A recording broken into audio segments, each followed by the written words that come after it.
18 bishii labaad ee February 2019 ra'iisul wasaaraha xukuumadda federaalka Soomaaliya mudane Xasan Cali Kheyre ayaa waxa uu dhagax dhigay dhismaha wadooyinka magaalada Muqdisho ku xira Afgooye iyo Jowhar waxaana isla markaas la saxiixay heshiiska shirkadda dhisi lahayd wadooyinkaasi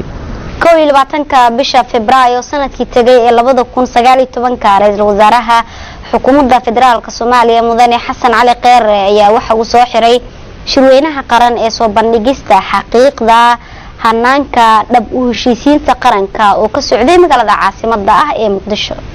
23 bishii labaad ee February 2019 ra'iisul wasaare Xasan Cali Kheyre ayaa waxa uu xariga ka jiray xabsi weyn oo laga hirgeliyay magaalada Muqdisho kaas oo looga maarmay xabsigii hore ee Xamar kaas oo sida uu dhisnaa aan ku habboonayn maxaabiista waxaana xabsigan laga dhisay ex control Afgooye gaar ahaanna xaruntii ciidanka asluubta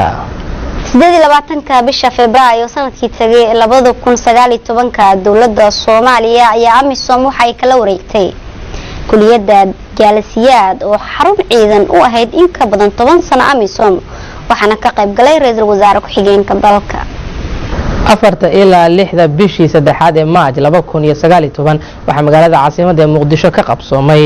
shirweynaha haweenka Soomaaliyeed waxaana ka qayb galay haween ka kala socda magaalada Muqdisho iyo gobolada dalka waxa diiradda la saaray doorka haweenka ee siyaasadda 16 bisha Maarso ee sanadkii tagay ee 2019 madaxweynayaasha Soomaaliya